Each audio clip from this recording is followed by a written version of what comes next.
They tried to kill the silver rally in one night. They slammed the price down, raised margin rules, and stacked the system with paper bets. But something went wrong. Instead of dying, silver snapped back like a beach ball forced underwater and then released. In one session, the price didn't just recover, it wiped out the whole drop and fired a warning shot at the biggest banks on the planet. That is not normal trading. That's a signal. It looks like a trap closing on the short sellers, and a sign that real physical silver is a lot tighter than they want you to believe. If you sold in fear, you became the exit door they needed. If you held, or you're thinking about getting in, you need to see what this move really means.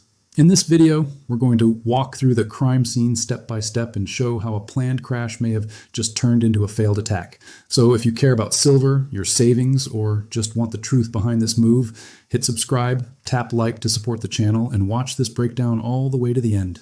The first sign of a squeeze almost never looks dramatic. It starts as a quiet buildup in the data, more traders betting against a stock, higher costs to borrow shares, and fewer shares actually available to trade. On the surface, prices may look calm. Underneath, pressure is rising. To see this, look at short interest. Short interest is the number of shares people have sold without owning them, hoping to buy back later at a lower price. When short interest climbs to a large share of the company's total float, it means many traders are all leaning the same way. History shows this is a warning. Before the 2008 Volkswagen squeeze, short interest was so high that, on paper, more shares were sold short than really existed for trading. Today, similar patterns appear in several names. Short interest ratios have risen steadily while trading volume has fallen. This mismatch is like air being pumped into a balloon while the room around it gets smaller. The balloon can stay quiet for a while, but it cannot expand forever. Borrow fees give a second clue. To short a stock, traders must pay a fee to borrow shares. When demand to short explodes, these borrow rates can jump from almost nothing to double-digit annual rates in days. That kind of spike is an irregularity. It tells us that too many people are chasing the same trade and supply is getting tight. The third pressure point is liquidity. Order books in some heavily shorted stocks now look thin. A small wave of buy orders can push prices up more than it used to. This is another red flag. It suggests that if forced buyers suddenly appear, there may not be enough sellers to meet them at current prices. Forensic traders watch these numbers the way engineers watch stress gauges on a bridge. Each report, each small jump in fees, is another hairline crack. Alone, they seem harmless. Together, they tell a story of a trade that cannot unwind smoothly. When the first real shock hits, news, a large buyer, or a short band, that stored tension can release fast and violently. The open question is who is quietly controlling the scarce supply? Long-term holders, insiders, or larger funds waiting for shorts to panic? Without clear disclosure, that part of the puzzle remains in the dark. But taken together, crowded short interest, rising borrow costs, and fragile liquidity, the pattern fits the early stage of a short squeeze. The move is not loud yet, but the setup is already in place. A short squeeze is not magic. It is a trap built step by step. First, too many traders bet against the same stock. They borrow shares and sell them, planning to buy them back cheaper later. On paper, it looks safe. In reality, they are all standing in a small room with one narrow exit. The next step is a change in price. It can start with good news, a surprise upgrade, a buyback, or even a large hidden buyer in dark pools. The price moves up a little. For most people, this looks normal, but for short sellers, that small move instantly creates losses because they sold at a lower price. Their brokers watch this very closely. Shorts use margin, borrowed money, to hold their positions. When prices rise, the value of that position falls. If the drop in value is too big, the broker sends a margin call, add more cash, or close the trade. This is where the trap begins to close. As some shorts are forced to buy shares back, their buying pushes the price even higher. That higher price triggers more losses for other shorts, which causes more margin calls, more forced buying, and even higher prices. It becomes a loop that feeds itself, like a small fire hitting dry leaves and turning into a fast-moving blaze. History shows this pattern clearly. In 2008, traders who were short Volkswagen watched the price jump, then explode, as forced buying turned a large move into a once-in-a-lifetime spike. Many funds did not choose to cover. They were pushed out by their own risk rules. Today, unusual intraday moves, sharp spikes on no clear news, followed by heavy volume, are a red flag that this loop may already be starting in some names.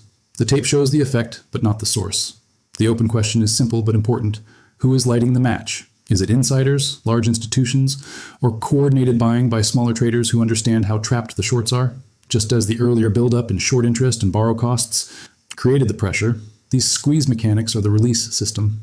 Once the process begins, it is very hard to stop, because every attempt by shorts to escape only adds more fuel to the move. Options add a hidden layer to any short squeeze. On the surface, a stock chart shows only price and volume, but options sit behind that, like levers connected to the same price.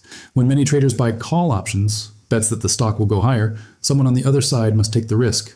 That someone is usually a market maker. To protect themselves, they often buy shares as a hedge. This is where gamma comes in. Gamma is a measure of how quickly an option's risk changes when the stock price moves. When market makers are short gamma, they must buy more and more shares as the price rises just to stay hedged. It is like holding a balloon on a windy day. The higher it floats, the harder you must pull to keep control. In past events, this silent hedging has turned small rallies into powerful squeezes.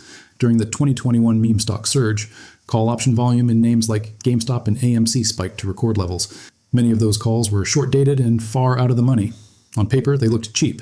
In practice, they forced dealers to chase stock higher as prices started to move, adding fuel to the squeeze created by trapped shorts. Today, similar irregularities are visible.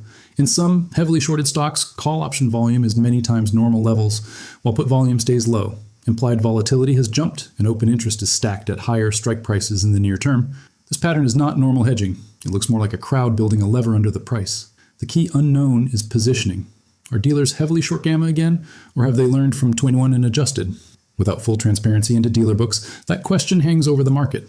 If they are short gamma in size, any sharp move up can force them to buy, just as short sellers are forced to cover.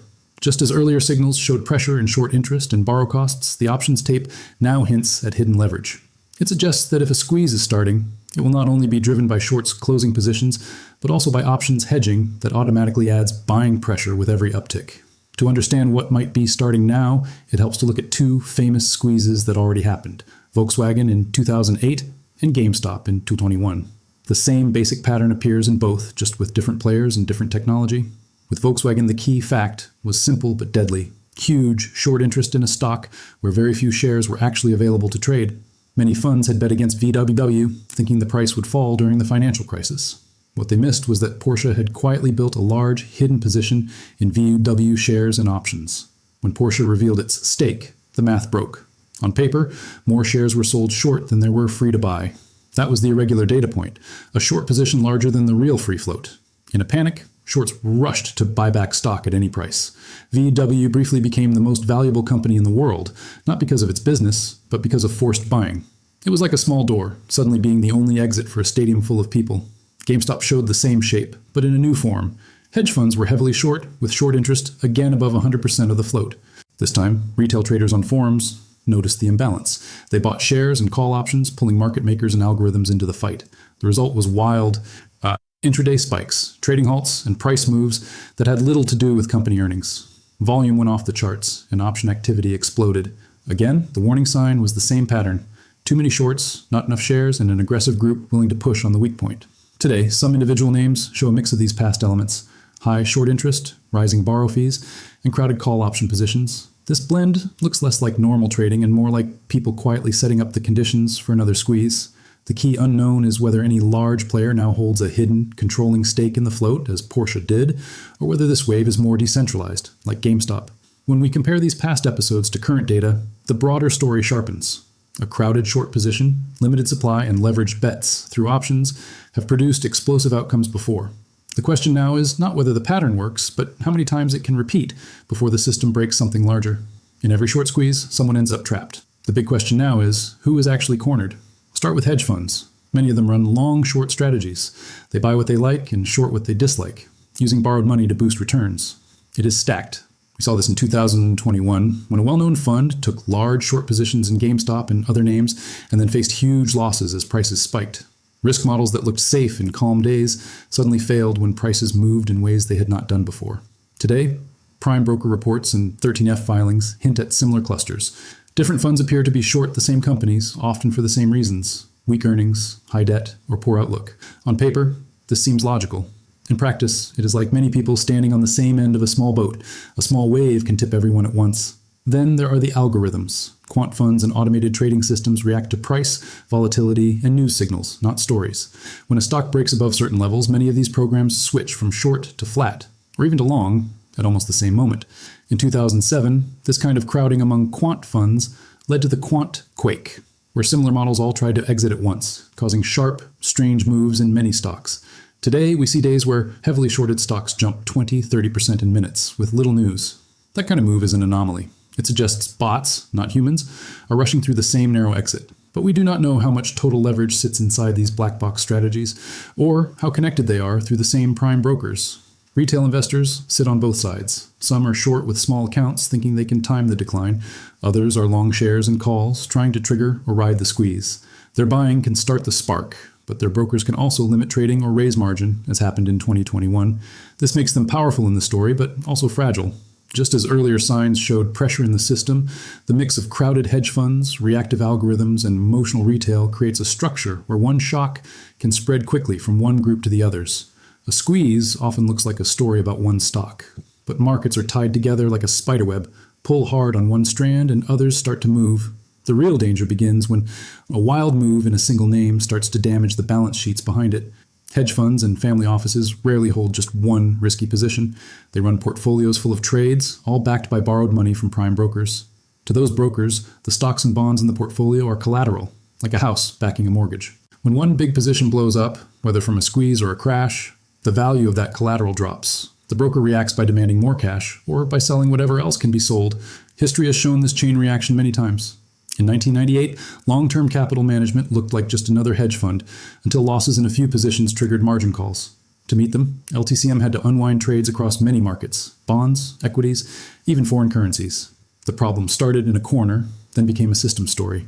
Today, a similar pattern can grow out of a short squeeze. If a fund is heavily short, a few names that suddenly double or triple, the losses can be large enough to force selling of its strong positions elsewhere. That selling can hit major indexes, ETFs, and even safe liquid names. It is like a fire in one apartment causing water damage several floors away. One current red flag is the jump in correlation, many stocks moving in the same direction at the same time, on days when only a handful of names have clear news.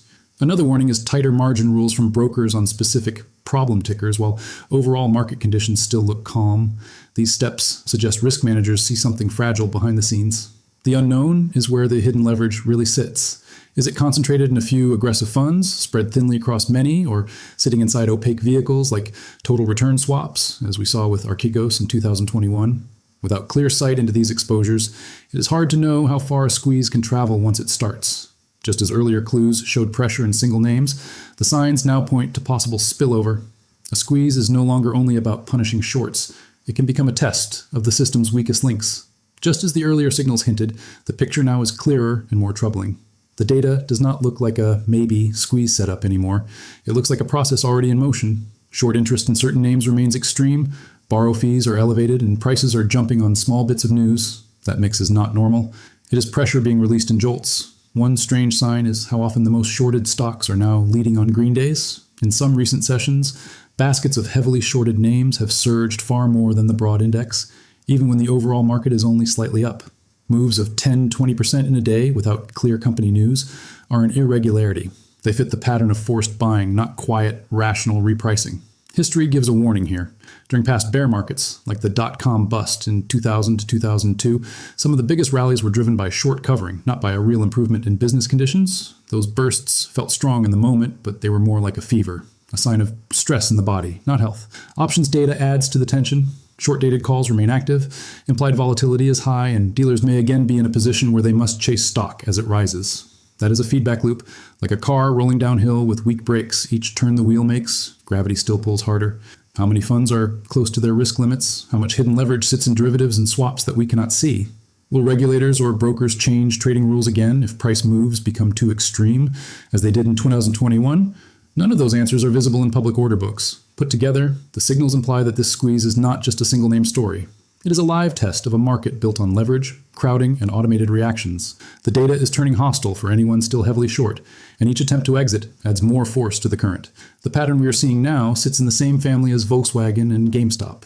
Different actors, different year, but the same basic script playing out again. The trail now circles back to where it began. Quiet pressure building in the background, then breaking into view through sharp, confusing price moves. We have seen how high short interest, rising borrow costs, and thin liquidity laid the groundwork. We followed the trap as price action, margin calls, and forced buying turned that groundwork into a living squeeze.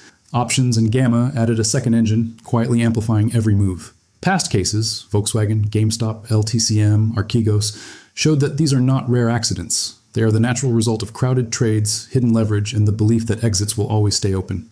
Each time, the pattern was the same. A small set of positions went bad, then pulled in funds, brokers, and sometimes whole markets.